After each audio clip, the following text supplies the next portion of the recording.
On the process of development at any skill, you're typically not going to see a linear growth of, I put in 1 minute, I have 1 minute of improvement in this. I have 1 day of practice, so I have 1 day of improvement in this. I have 1 year, so I have one clear line of improvement where I was steadily getting better at an easily identifiable rate the entire time. Improvement comes in spurts. So I'm doing this well. Suddenly, I'm a little bit better at it.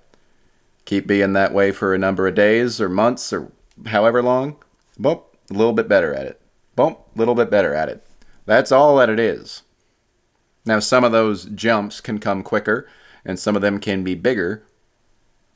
But where are you at any given time during the development of any skill across your life? You're always on some kind of a plateau. Right? Later in life, you're at a higher plateau than when you were younger. But you're always just about as good at something as you were the day before. In Mastery by George Leonard, go read it. Amazing book. This is what he talks about as the true mastery curve. You know, there's the perceived one that I discussed earlier, and then there's the true way of being, which is a little bit disappointing to some people. Obviously, I want to think that I'm always going to be able to see my improvements constantly, but the body, the human being, has a function called homeostasis that brings you back to about the same as you have been. Now, you constantly do things to work up against the edges of your natural state, and yeah, your body will adapt to it, and that's where improvement comes in.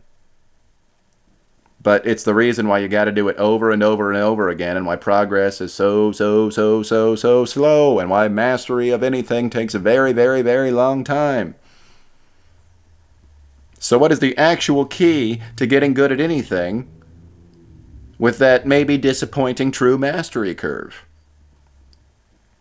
It's to learn to just love the plateau. Love the plateau.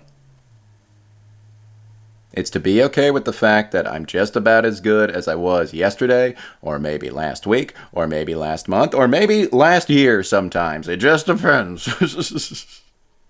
Right?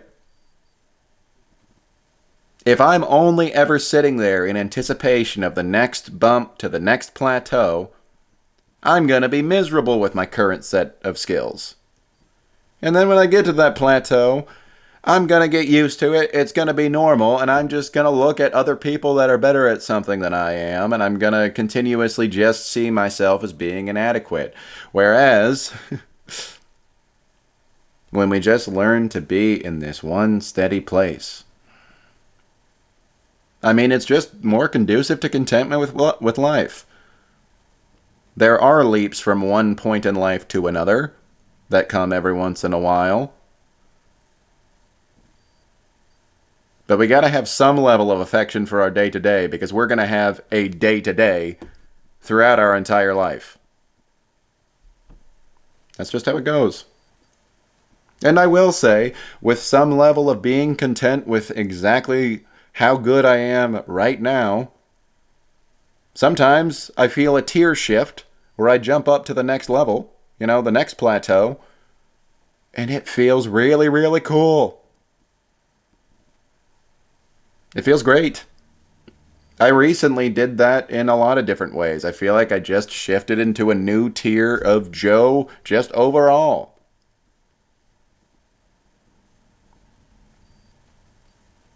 And I was present and conscious enough with the plateau I was on previously that I could really appreciate it. And I mean, that's another thing. In addition to loving the plateau, just cultivating awareness. Cultivating awareness is how you're going to really appreciate anything. And that just looks like the classic sitting quietly and just taking your experience exactly as it is every once in a while.